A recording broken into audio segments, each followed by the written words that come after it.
제자도와 예루살렘을 향한 길. 9장. 또 예수께서 말씀하셨습니다. 내가 진실로 너희에게 말한다. 여기 서 있는 사람들 가운데 몇몇은 죽기 전에 하나님의 나라가 능력 있게 임하는 것을 볼 사람들도 있다. 엿새 뒤 예수께서는 베드로와 야고보와 요한을 데리고 아무도 없는 높은 산으로 따로 올라가셨습니다. 그곳에서 예수의 모습이 그들 앞에서 변화되었습니다. 예수께서 입고 계신 옷이 눈부시게 빛나며 너무도 하얗게 변했는데 이 땅의 어떤 세탁공도 그렇게 희게 할 수 없을 만큼 순백의 광채를 띠고 있었습니다. 그때 엘리야가 모세와 함께 예수께 나타났습니다. 그 둘은 예수와 서로 이야기하고 있었습니다. 그러자 베드로가 예수께 나서서 말했습니다. 선생님, 우리가 여기 있는 것이 참 좋습니다. 우리가 초막 셋을 짓겠습니다.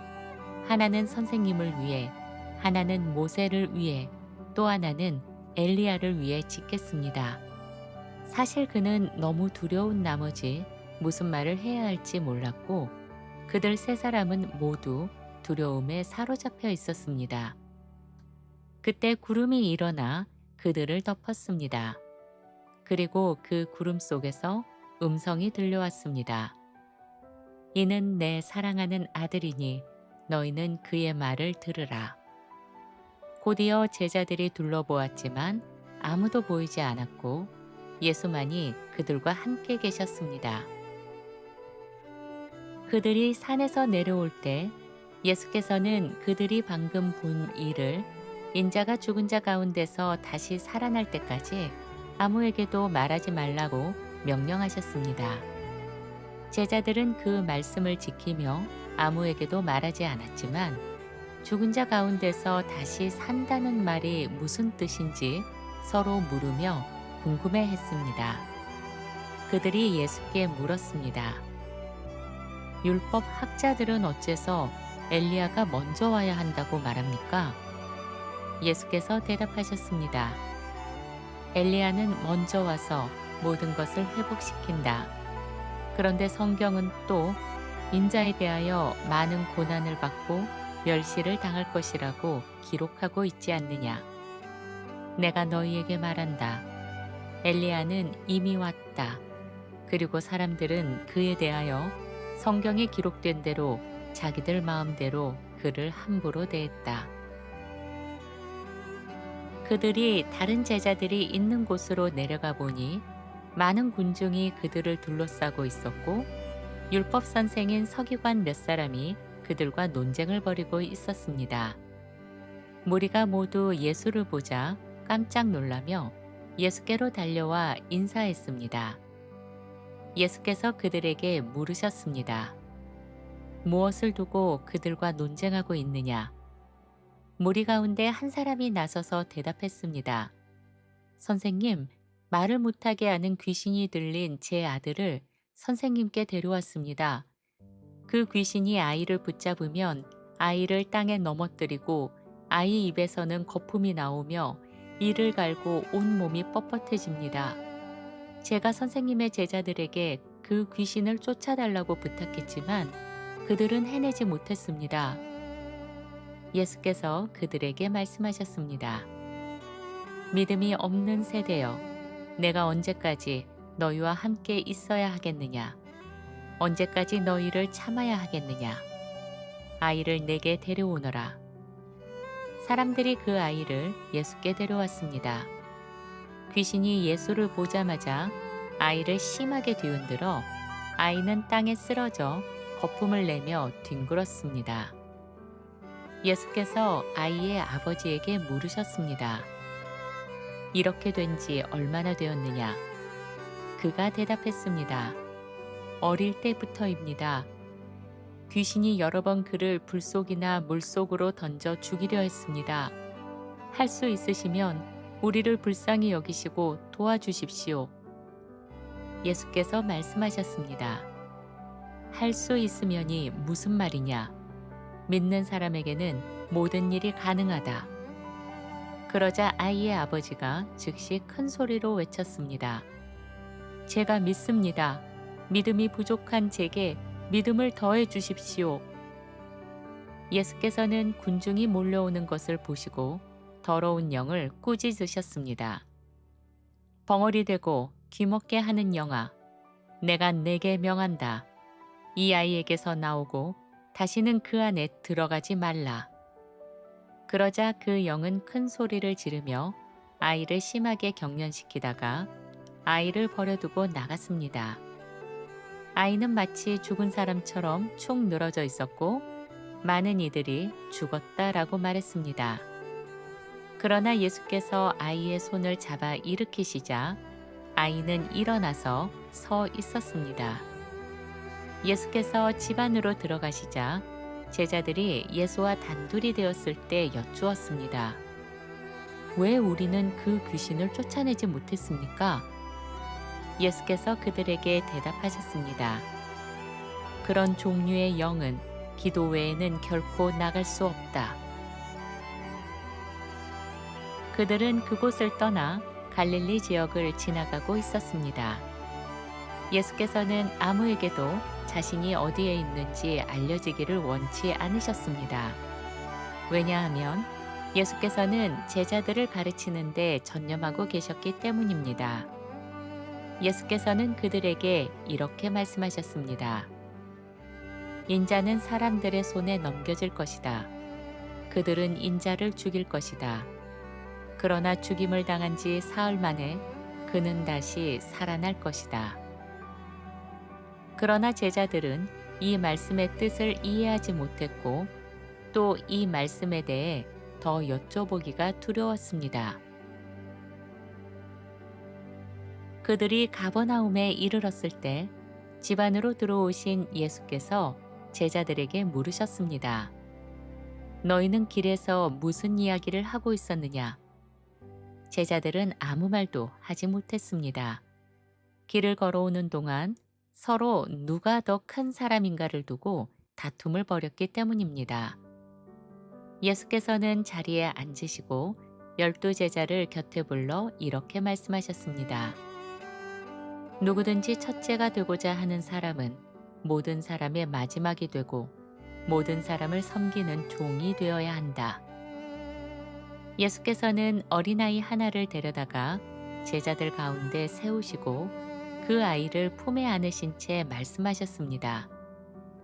누구든지 내 이름으로 이런 어린아이 하나를 영접하면 곧 나를 영접하는 것이다. 그리고 나를 영접하는 사람은 나만이 아니라 나를 보내신 분까지 영접하는 것이다. 그때 요한이 예수께 말했습니다. 선생님, 어떤 사람이 선생님 이름으로 귀신을 쫓아내는 것을 우리가 보았습니다. 그런데 그가 우리를 따르는 사람이 아니어서 우리는 그에게 그런 일을 하지 말라고 막았습니다. 예수께서 말씀하셨습니다. 막지 말라. 내 이름으로 능력을 행하는 사람이 곧바로 나를 비방할 수는 없다. 우리를 대적하지 않는 사람은 우리를 위하는 사람이다. 내가 진실로 너희에게 말한다. 너희가 그리스도에게 속한 자들이라는 이유로 누군가 너희에게 물 한 컵이라도 마시게 한다면 그는 결코 그 상을 잃지 않을 것이다. 또 누구든지 나를 믿는 이 작은 자들 가운데 하나라도 죄에 빠지게 한다면 그에게는 큰 맷돌을 목에 매달아 바다에 던져지는 편이 차라리 더 나을 것이다. 만약 내 손이 너를 죄짓게 만들거든 그 손을 잘라버려라.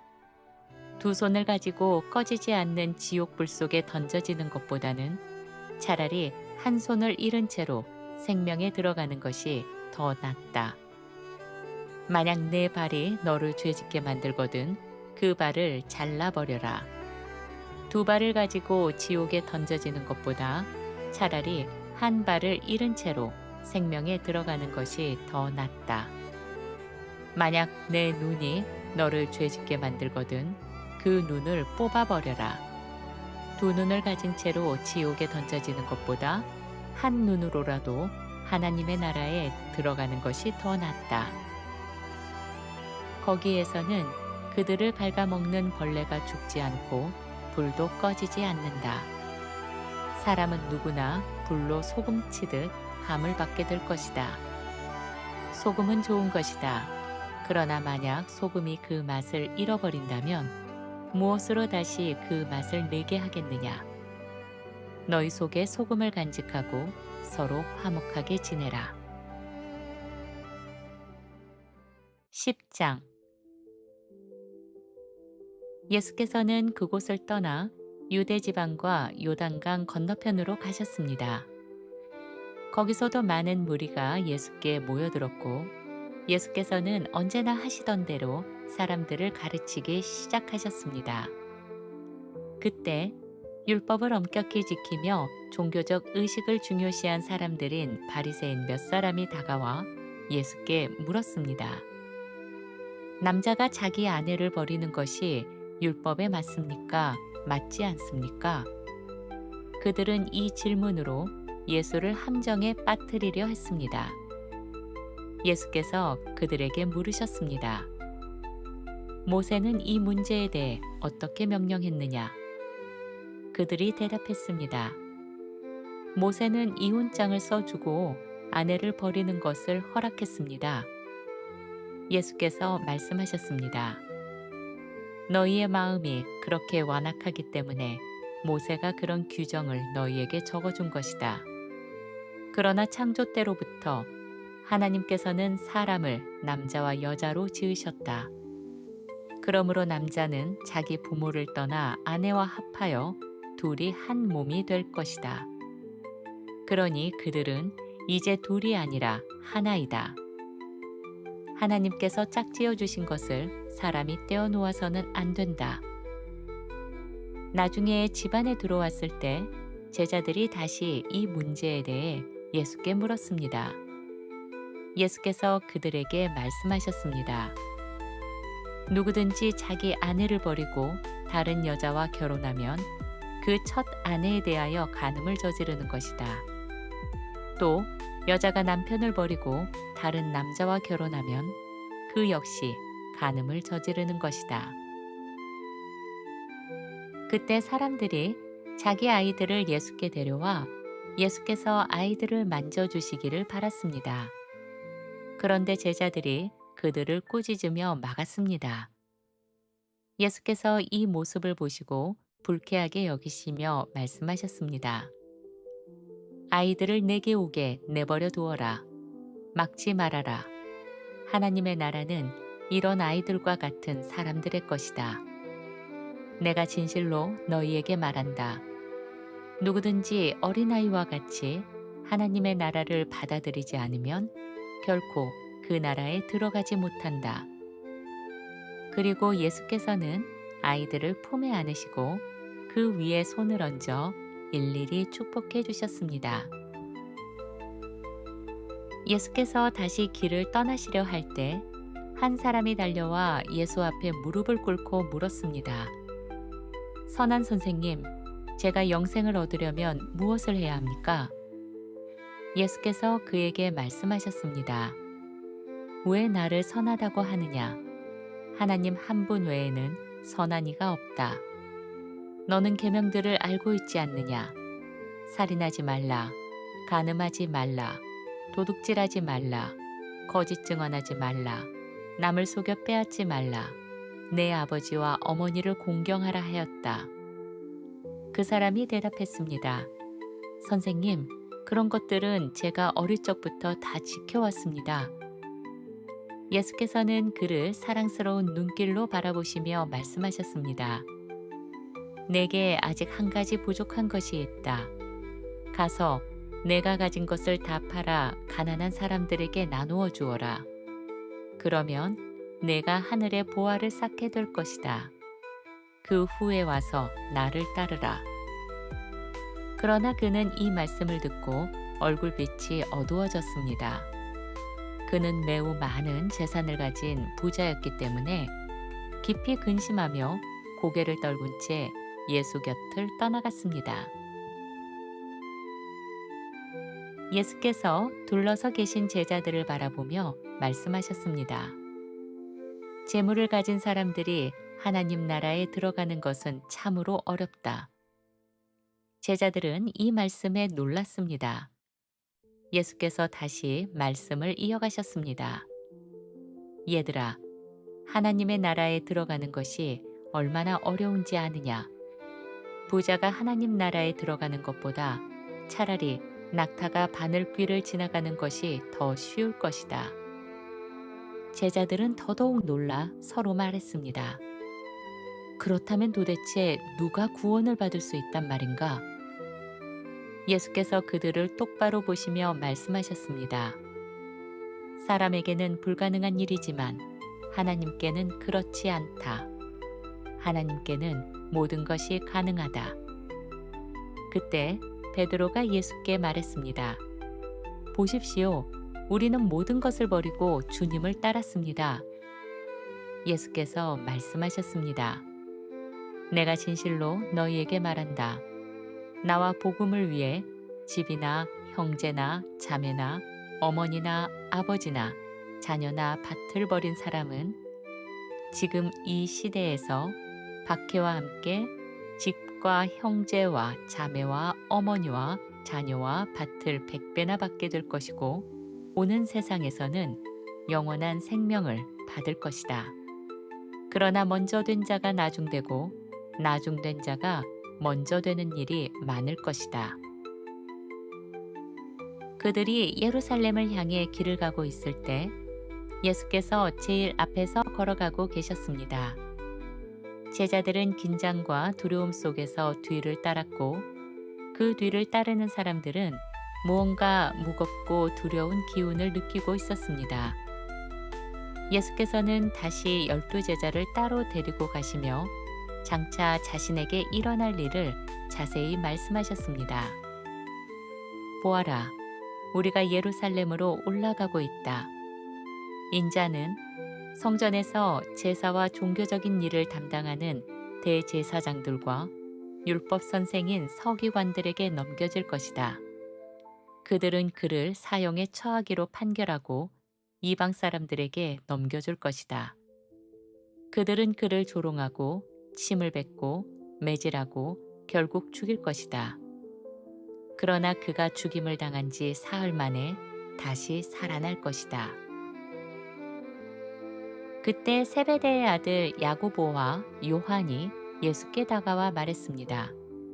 선생님, 저희가 선생님께 구하는 것을 하나 들어주셨으면 합니다. 예수께서 물으셨습니다. 무엇을 해주기를 원하느냐? 그들이 대답했습니다. 선생님께서 영광을 받으실 때에 하나는 선생님의 오른편에, 하나는 왼편에 앉게 해주십시오. 예수께서 말씀하셨습니다. 너희는 너희가 무슨 일을 구하고 있는지 알지 못하고 있다. 내가 마시게 될 잔을 너희가 마실 수 있겠느냐? 내가 받을 세례를 너희가 받을 수 있겠느냐? 그들이 대답했습니다. 예, 할 수 있습니다. 예수께서 다시 말씀하셨습니다. 너희는 내가 마시는 잔을 함께 마시게 될 것이고 내가 받는 세례를 너희도 받게 될 것이다. 그러나 내 오른편과 왼편에 앉는 자리를 주는 것은 내가 할 일이 아니고 이미 그 자리를 위해 준비된 사람들에게 돌아갈 것이다. 다른 10제자가 이 말을 듣고 야고보와 요한에 대해 몹시 분개했습니다. 예수께서 그들을 모두 불러 모으시고 말씀하셨습니다. 너희도 알다시피 세상의 통치자들은 자기 백성을 억누르며 다스리고 고위 권력자들은 사람들 위에 권세를 휘두른다. 그러나 너희 사이에서는 결코 그렇게 해서는 안 된다. 너희 가운데 누구든지 크고자 하는 사람은 너희를 섬기는 사람이 되어야 한다. 너희 가운데 누구든지 으뜸이 되고자 하는 사람은 모든 사람의 종이 되어야 한다. 인자는 섬김을 받으러 온 것이 아니라 섬기러 왔고 많은 사람을 대신하여 자기 목숨을 몸값으로 내주러 왔다. 그들이 여리고에 이르렀습니다. 예수께서 제자들과 많은 무리와 함께 여리고를 떠나가실 때 디메오의 아들 바디메오라는 눈먼 거지가 길가에 앉아 구걸하고 있었습니다.